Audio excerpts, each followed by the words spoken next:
All right, welcome back to our law enforcement spotlight, this time looking at national security. And we really have an extraordinary duo here to talk about that topic. We start with John Carlin, our moderator today. He is a partner at Paul Weiss and co-head of that firm's cybersecurity and data protection practice. He's one of the most credentialed and respected cyber lawyers in the world. He's held some of the highest ranking, sometimes under the radar positions at DOJ, including Principal Associate Deputy Attorney General, Assistant Attorney General for the National Security Division, which is the highest ranking DOJ national security lawyer. John was also previously an AUSA in DC, a CHIP, a DOJ trial attorney, even chief of staff and senior counsel to the director of the FBI. He is the architect of the DOJ's current approach to cybersecurity, national security, and corporate criminal enforcement, and really the perfect moderator for this panel. Welcome, John, and thank you. Thanks, Bruce. Great to be back. And also just delighted to be able to introduce David Newman, the DOJ's Principal Deputy Attorney, Assistant Attorney General for National Security, who's with us here today from DC. His background is also equally extraordinary. Formerly served as DOJ's Director for Counterterrorism, Associate White House Counsel and Special Assistant to the President in the Office of the White House Counsel, Counsel to the AAG for National Security, and even DOJ Chief of Staff for the Ebola response. He has clerked for the famed Judge Rakoff, for those of us in the securities world, Judge Robert Katzmann in the Second Circuit, and even Justice Ginsburg in the Supreme Court, the triple circuit there, the triple judicial double, however you want to put it. Of course, he spent some time in private practice as well as co-chair of the Global Risk and Crisis Management practice at Morrison & Foerster. David, it is a real honor to have you, and I can't wait to hear your discussion. John, let me turn it over to you. Thanks, Bruce. And David, you were described this week in the New York Times while making an announcement as the top national security official for the Justice Department in Washington, D.C. Tell us a little bit about the announcement you made this week at a press conference and what the significance of that announcement is for those in cybersecurity. Thank you, John. Happy to be here. Happy to talk. That intro, by the way, was a little bit of an inside joke to my boss, Matt Olson, the Assistant Attorney General for National Security, but I was flattered and honored. In terms of the PRC cases that I announced with Breanne Peace, the U.S. Attorney, and EDNY on Monday, all three cases underscore the threat that China poses and the lengths that they're willing to go in order to harm national security, including through foreign malign influence and cyber activity. In one of the unsealed complaints, which is what a lot of the focus was on, it was about an off-books police station, but the other cases are really critically important for this group. In one, we charged dozens of officers of the Ministry of Public Security, the Chinese MPS bureau, which was assigned to an elite task force called the 912 Special Project Working Group. Those charges laid out how members of that group created thousands of fake online personas on social media sites, including Twitter, to target Chinese dissidents through online harassment and threats.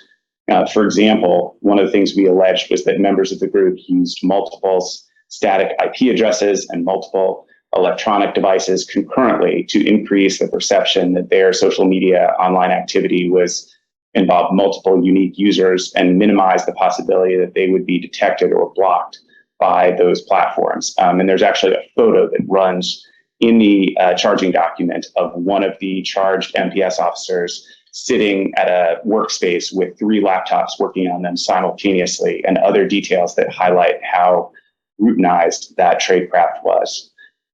And then in the other case that we announced, we charged that MPS was working with a China-based employee of a U.S. technology company to censor speech and to surveil chat rooms of that company.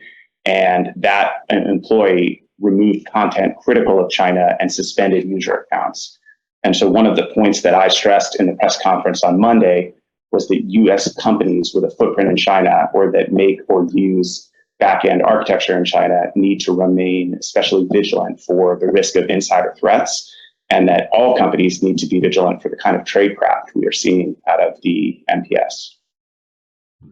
Thanks. And a lot of folks here are in the response day to day. They're either at companies and the victim of attacks, or they're helping companies respond to the attacks as forensic firms or as outside legal counsel. And one of the key questions I get in private practice from clients is, why should we go in? What's the government going to do? And I've noticed that something we worked on together when we were at the Justice Department was trying to switch the focus of some of the response actions to help victims more. And I was wondering if you could tick through a little bit. What are some of the things that you've been doing differently these days that might help victims? Absolutely, John. I appreciate the chance to speak to that question, as I know it's something that probably many folks here get from their CEOs, boards, business leads, and clients.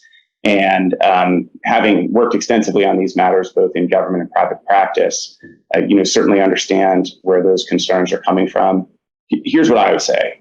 First, we can only help if we know that you are under attack. And in the course of an ongoing investigation, the FBI will often learn information that's valuable to the network defenders and those trying to remediate an incident. And we can't pass that information on if you don't come to us. And second, this is increasingly a team sport. And so we would just ask that companies understand that even the most sophisticated firms out there can't defend all by themselves, and neither can the US government. And so we just need help from them to come to us. And then third, here's what we have been trying to show, that your reporting to us will help us work better and faster and make all of us safer. It will lead to more arrests, more cryptocurrency seizures, more dark web takedowns, and more decryptor operations. And that has been our mindset. And I'm also happy to talk more, if it's helpful, John, about our victim-centric approach, if that's something that you want to. Yeah, no, absolutely. Following up. So you talked about more, for instance, decryptor operations. Well, what are you doing? Sometimes I get the question, hey, I know if I go to the Justice Department, they're going to try to arrest someone, they're going to try to prosecute someone. That seems pretty remote. And there's some downside risk whenever I go in and tell a regulator or someone outside of the company. So what do I really get out of it? What can the government do with the information that I'm giving them if I give it to the National Security Division, if I give it to FBI? Thanks, John. For us, we are making an ever greater focus on making more use of our tools and authorities to achieve disruption and deterrence of threat actors. And we're doing that through traditional law enforcement tools, including arrests and search and seizure warrants. But what we're also trying to focus on increasingly, as you know, is to find opportunities to leverage our tools and authorities in novel and innovative ways. And we've pivoted to make an increasing focus on the proactive disruption of the cybercrime ecosystem through any means available. So, for example, and this is not just the National Security Division, but criminal division and U.S. attorneys' offices, we have focused on taking down platforms that launder cryptocurrency, including, for example, the recent disruptions of Bislotto and Chipmixer. We have engaged in what we would call a 21st century stakeout to dismantle the Hive ransomware group, where we swiped decryption keys from those under the nose of the actors in those groups, and then we provided those keys to victims, preventing approximately $130 million by conservative estimates in ransomware payments. Let's talk a little bit. So on Hive, just back up there. So that's a case where you essentially hacked the hackers and secretly stole the keys. And so if we're representing a victim and they came in, they would get provided the key and not have to pay the bad guy ransom. And that's pretty innovative. It was a little controversial. People ask questions. Why did you wait to disrupt Hive? And why, when we went in, weren't we allowed to talk about the fact that you had the key? Can you just give a little color as to why you took the unusual approach of secretly having the key for a period of time and then providing it to victims? Sure. Well, John, as you know, in these activities, our goal is a victim-centered approach. We want to think about how we can use our tools to best protect victims, both the specific victim and then the broader class of victims. So what we're always doing is thinking about how it is that we can use an information advantage over the criminal actors to use and disclose that information in victims in a way that has the maximum disruptive impact. And that's something that I know you and I both have seen, as a mindset in the counterterrorism space and in the counter intel space. And we've tried very much to move that into the cyber realm as well. And I think it's a good practice point, when you're thinking about pros and cons and talking to your client or you as the victim or talking up your chain as to why you might want to disclose, that's an instance where it wasn't public that the government had the key. So if you didn't go in voluntarily and say, we have this issue, you wouldn't find out that you could get the key for free. And if the malware had impacted your system, you'd be able to get access to your data again. That's exactly right. We obviously want to share publicly as much as we can, but we also, there are often things that we can do privately and quietly with victims when they come in, and that's one of the reasons we want them to come in. I know one of the other things you did that you probably were going to tick off list, and tell us a little about it, because it's been exciting to see, and it seems like you're continuing with this approach of, if a payment is made, going and seizing the money and giving it back to the victim. Well, absolutely. That is, for us, that is something that we aspire to do as often as possible. We have additional insights into sometimes where these actors store their crypto wallets and how it is that they're able to obtain the funds. And what we have been able to do, including most notably in the Colonial Pipeline incident, is to go in and forfeit the proceeds of that activity and end up giving it back to the victims of that activity, which is something that the Department of Justice does regularly in the physical world, but we are trying to do more and more of it in the ransomware and virtual space. And another thing you've done, and it's probably most notably, maybe you could talk a little bit about what Hafnium is, what the Hafnium case was, but that you've also done an approach that doesn't involve putting people, doesn't involve the traditional arrest and prosecution, where you've tried to fix compromised computers. Can you tell us a little bit about that? Absolutely. Thanks, John. So as probably a lot of folks know, in March of 2021, a group associated with Chinese state-sponsored actors known as Hafnium exploited Microsoft Exchange servers' zero-day vulnerabilities. Those Hafnium actors were able to place web shells on mail servers that allowed for access to the content of the mail servers, as well as the ability to place further malicious files. And while private sector mitigation efforts had some success, hundreds of web shells remained on certain US-based computers running the software.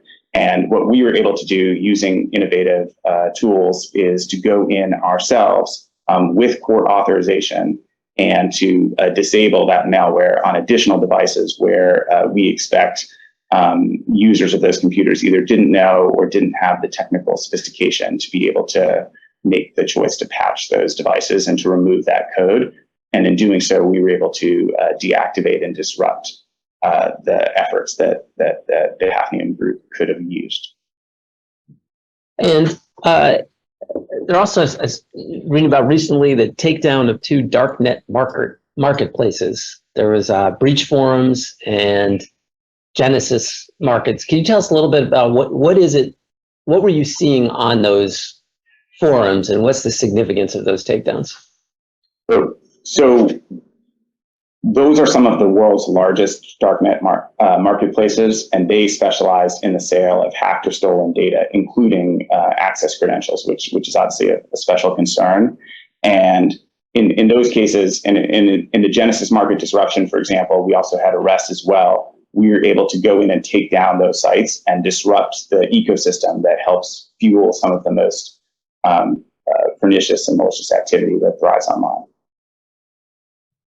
And the question for you, for the group, because we've heard from folks on the criminal side. There's the criminal division at the Justice Department. There's the FBI, you have Secret Service, you have Department of Homeland Security, a lot of players when you're deciding to come in and talk to someone and you've had an incident.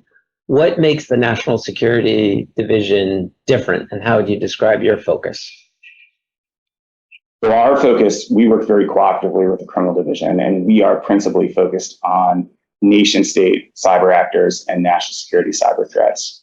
And what we are seeing increasingly is the threat landscape is shifting toward either a blended threat model where you have national security nation states who are working with criminal hackers, or hackers who were trained by nation states who were doing freelance and off-books work.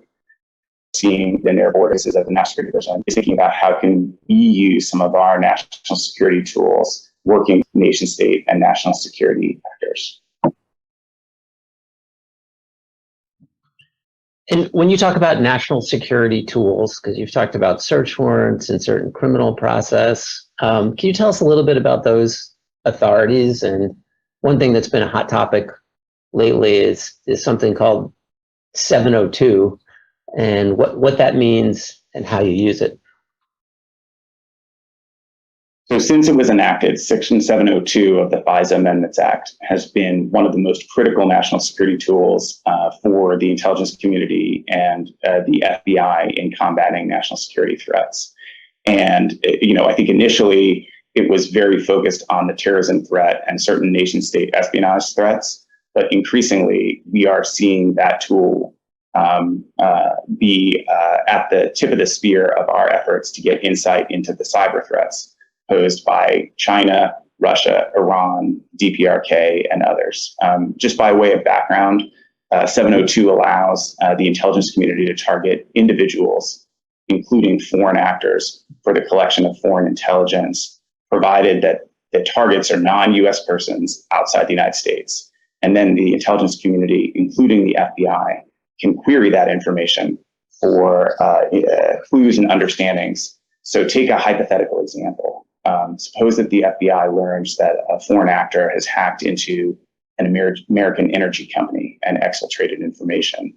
The FBI may want to immediately query 702 data using the company's name and other US person information to figure out the scope of the breach, what happened to the data, and whether there were other US victims and who may have been behind it. And that is just one example of a hypothetical example, but a hypothetical one that I think is instructive in how we're able to use Section 702 to conduct cyber investigations and to allow the government to discover and evaluate the activities of malicious cyber actors. Could you use information you learned from Section 702 in order to seize a wallet and get someone's currency back when they've been a victim? So the short answer is yes, absolutely. We can use insights we learned from 702 to protect victims, including potentially to go after and seize wallets to forfeit proceeds. There are, as you know, John, strict rules about using 702 information as affirmative evidence in criminal cases. But when it comes to using information that is derived in some manner from 702 to disrupt threat actors and networks, that is the stock and trade and bread and butter of what 702 is designed to do.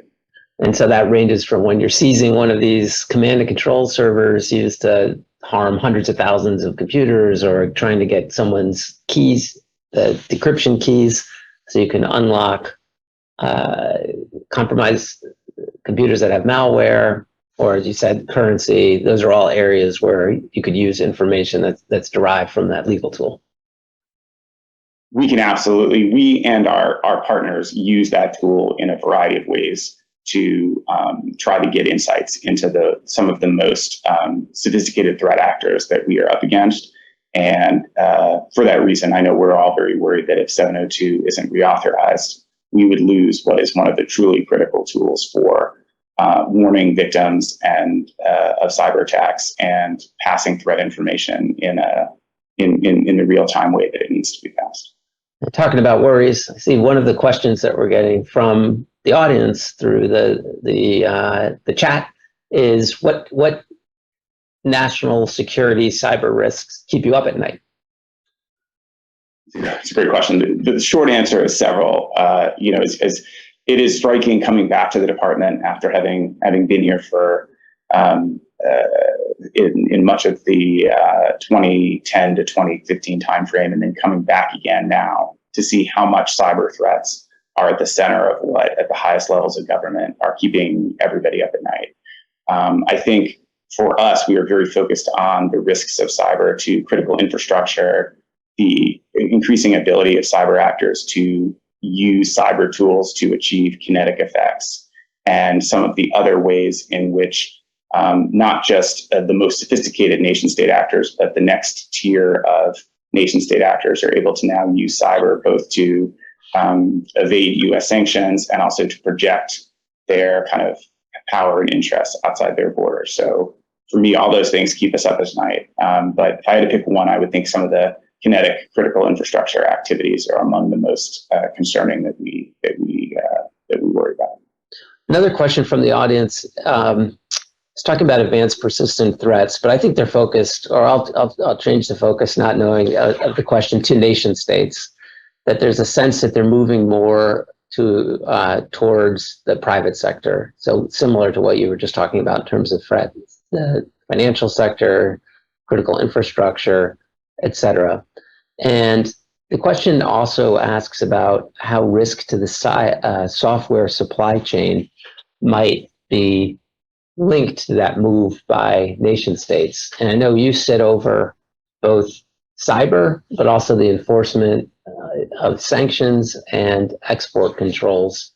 I wonder if you could give a little perspective on where you see the nation state threat moving or developing and how it impacts our supply chain.